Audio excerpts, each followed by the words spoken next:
Hello humans, it's just Martine and welcome to the beginning of another weekly reading vlog.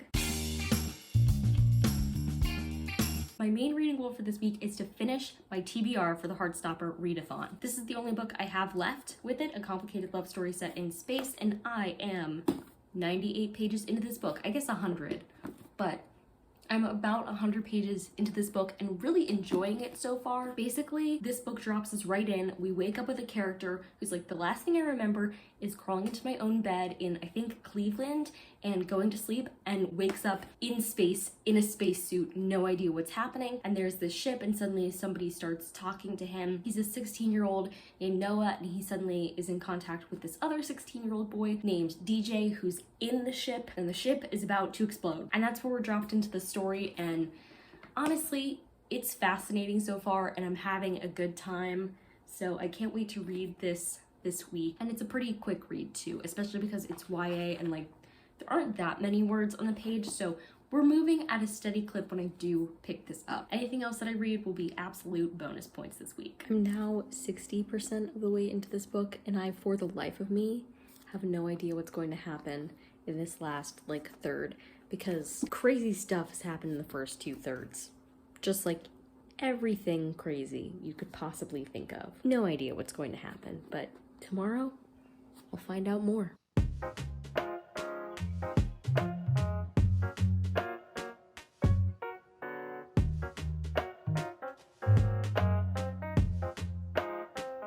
Happy Wednesday morning. Last night I finished A Complicated Love Story Set in Space by Sean David Hutchinson, and I'm giving this 4 stars. This is also the last book for my Heartstopper Readathon TBR, so I officially succeeded at that. Hooray! For that readathon, I used this to fulfill 3 prompts. The first one was Tao's prompt of Beanie, a book at the top of your TBR, which, yes, I see the irony that I read this last in the month. Then a second Tao prompt, Shoe Potato, a book with an illustration on the cover. And finally, Aled's prompt of Ladybird, a book you spotted in the wild. It's a sci-fi YA romance, and I was pleased to find out that it definitely leaned heavily into the sci-fi. I think the romance was more prevalent in like the second half of the book, and to be honest, I'm not sure I was rooting for the romance. Like, I didn't really feel their connection, and that's one of the reasons why this got 4 stars instead of like 4.5 or 5 stars. It was really fun, but there was also a section in the middle where I was like, why is the pacing weird? Like, what's happening? Eventually that was explained, and then I was like, oh, okay, but while I was reading it, I was like, why? And I have to say that this took such unexpected turns. Every time I picked this up, I was like, I honestly have no idea what's about to happen. And that was true from beginning to end. From the moment the main character wakes up in space, not knowing how he got there, all the way through the ending of this book, every moment I was like, genuinely have no way of predicting what's about to happen next. And some things caught me really off guard, in a good way. I was reading it yesterday and my jaw dropped. This was a good time. I'm glad it's in my collection. Another queer YA romance, but make it sci-fi this time. Yes, yes, please. Yes, please, and thank you. And I would be interested to see what the foreshadowing is like in this book upon reread, knowing what happens in the book. There's even one thing to me now that's like it blatantly makes sense, and I'm like, what? Okay.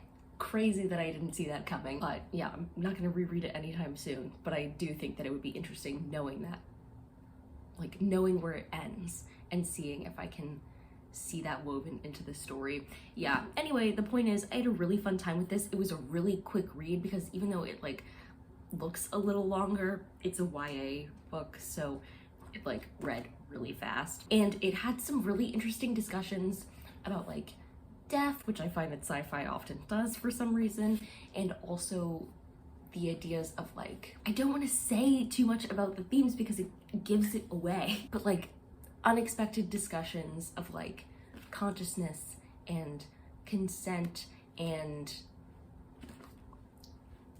how do I even describe this book? This was just crazy. That was crazy. Glad that we're done with my TBR before I have to leave town this weekend and don't want to bring any of them with me. Now I'm kind of moreless when it comes to reading for my reading vlogs because I have lots of reading that I'm doing on the side for separate videos, especially like the 12 TBRs of Christmas, I can't share that here. And now that I'm done my like official TBR for the month, I want to focus on those things, but I also want to have content for my vlog. So I don't know what I'm doing, but I have class this morning, so I'm gonna get ready and go grab breakfast before that, and we'll see where the day takes us.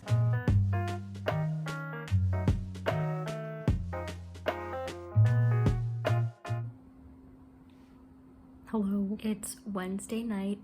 I frankly keep forgetting what day of the week it is. And I've done some reading, mainly of my audiobook, The Joy of Saying No, which is about setting boundaries. And I'm actually pretty close to finishing that one, but I won't finish it tonight. I'll finish it tomorrow, even though it's only 7 o'clock and I could finish it tonight. I don't want to, so I'm not going to, because I'm setting a boundary.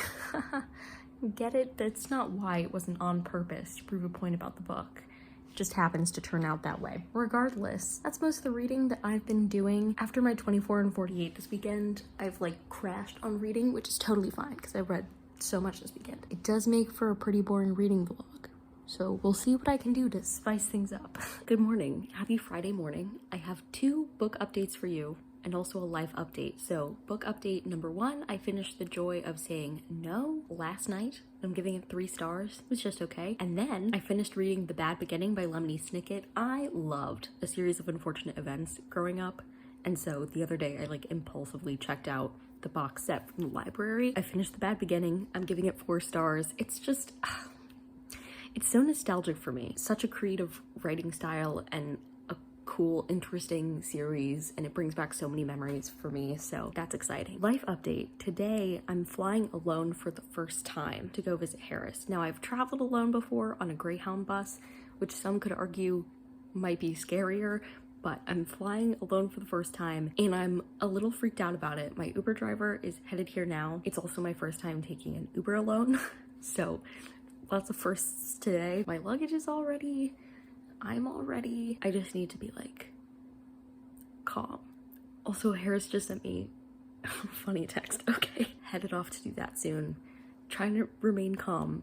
It's not really working, but we're gonna be okay.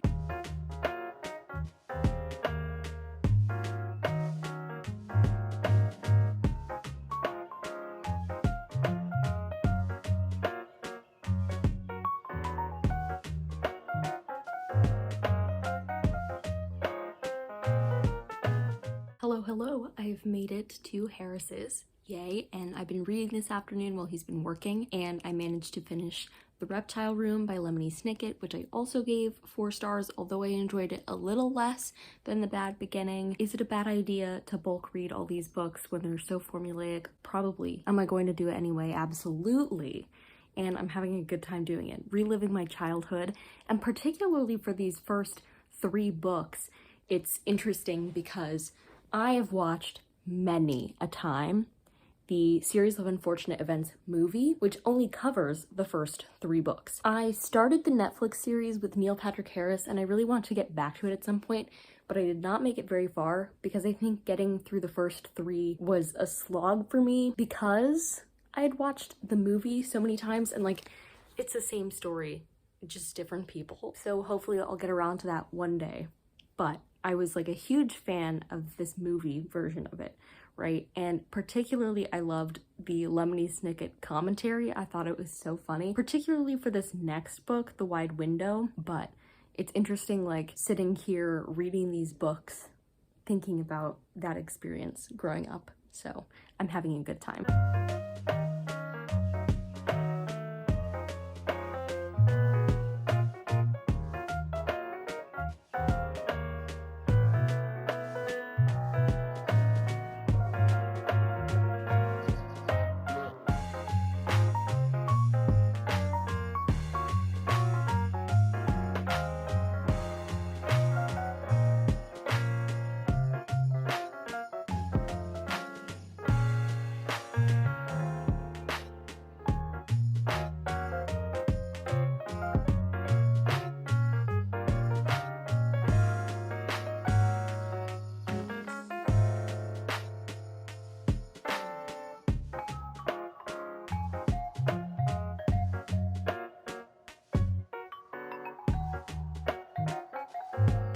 Alright, this is me. I don't really know how to do this, but I'll give it a go.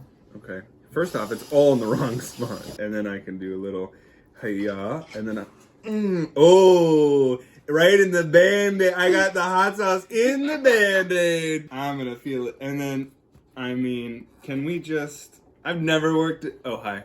I've never worked at Chipotle a day in my life. It's actually Monday now, but yesterday I finished a book and I didn't update you about it. So yesterday I finished The Wide Window by Lemony Snicket, also gave it 4 stars, and now I'm finally over that hump of Series of Unfortunate Event books that are in the movie that I was obsessed with growing up. So most of these ones I still have read, like in future vlogs I'll read them, and I've read them before, but my memory for the rest of them in the series is like a lot less than my memory of what happens in the first 3 books. So hooray. I'm going to end this vlog here. If you'd like to, go ahead and give it a big thumbs up and comment down below what's a nostalgic series from your childhood, and subscribe for more reading, writing, and college lifestyle content. And until next time, bye humans, bye!